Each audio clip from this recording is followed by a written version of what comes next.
Rupanya, perjuangan melawan globalis sekarang main shadow alias jadi pada ngumpet. Menarik banget ini. Asli data terbaru yang Bosman dapatkan membuat lumayan otak jadi loading. Intinya, globalis menyikat habis lawannya begitu muncul di permukaan, sehingga sampai harus ngumpet dan bermain dalam bayangan. Kita urai sedikit. Globalis saat ini main di permukaan, terang-terangan, terbuka, dan banyak kendali atas negara besar. Globalis tidak ada tutup-tutupan lagi. Kendali atas kepala negara di banyak negara dengan membuat mereka menang menggunakan alat voting yang globalis punya. Lalu pejabat baru tadi merupakan leng arm globalis. Kaki tangannya globalis. Benar-benar terbuka, benar-benar terang-terangan. Globalis di belakang Xi Jinping, globalis di belakang Partai Demokrat Amerika. Benar-benar terang-terangan saat ini. Keingat ketika globalis masih muda di awal abad pertengahan dihajar monarki Perancis, dihajar strateginya Vatikan. Sekarang jadi terbalik. Waktu itu globalis berdarah-darah, diuber-uber dan diacak-acak oleh kaum nasionalis, kaum monarki, dan institusi agama. Monarki, negara atau state, serta organisasi agama sekarang dimainkan dan dikendalikan globalis. Sampai kaum patriotis nasionalis harus ngumpet di gua-gua dan digorong-gorong.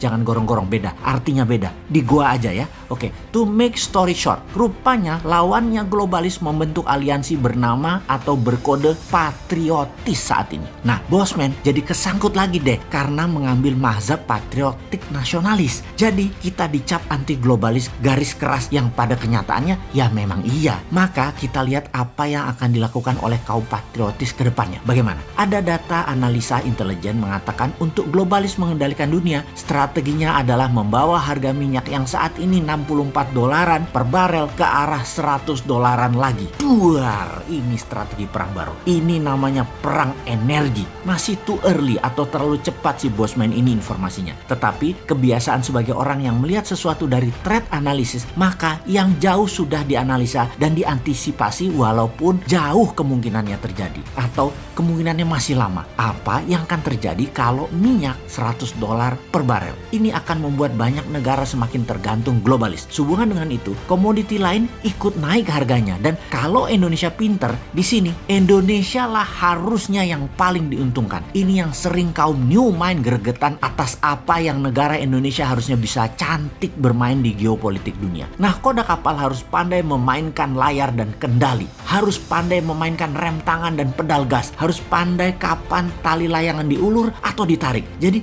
apa yang kita Indonesia harus lakukan sekarang? Baik, kita ulangi berkali-kali apa yang harus dilakukan jika bernegaranya faham. Negara besar yang punya 1,5 miliar penduduk yang sangat memerlukan kekayaan alam negara penghasil mineral dan kekayaan alam terbarukan harus mengerti bagaimana cara mereka mengelola. Untuk memenuhi kebutuhan tersebut, negara tersebut mereka rela terlihat menuruti kemauan permintaan apa-apa saja negara penghasil sumber daya alam yang ditarget selama dapat sumber daya alam tersebut walaupun menyedot aset nasional negara penghasil tersebut dan harus disedot. Kebetulan permintaan pejabat bernegaranya memang sederhana, hanya teknologi, hanya modal, tenaga kerja, dan membangun etalase untuk terlihat membangun seperti jalanan, jembatan, bangunan statis-statis deh yang kalau nggak dipakai ya rugi bandar dan mereka nggak peduli. Pokoknya mereka bangun aja permintaan yang terlihat keren tadi. Kalau permintaannya lebih elegan dan pintar, misalnya mintanya yang dinamis, yang bergerak. Misalnya, ya kamu dapat sumber alam Indonesia, tetapi masuk perairan Indonesia, kapal-kapal kamu bayar asuransi. Pasti nggak bakal disetujui permintaan tersebut. Atau kami Indonesia, kalau beli barang dari negara kamu pakai rupiah ya, nggak pakai uang negara kamu.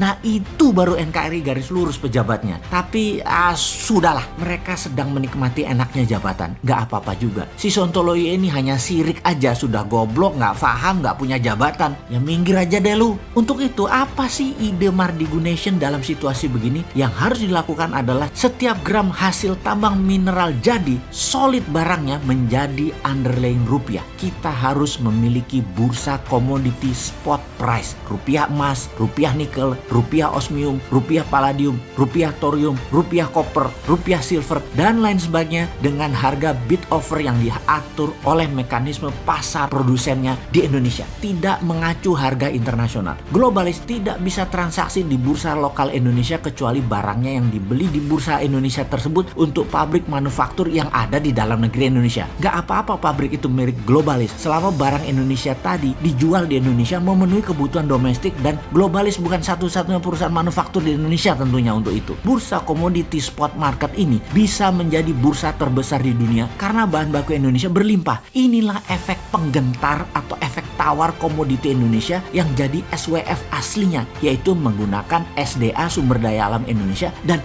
uang Indonesia. Semoga paham bahwa globalis akan membuat BBM ke $100 per barel guna menekan negara nasionalis dan kendali dunia kembali ke tangan mereka. Juga semoga ada solusinya buat Indonesia ya wahai pejabat, kalau ternyata benar-benar $100 tercapai. Jangan gelegepan lo nanti.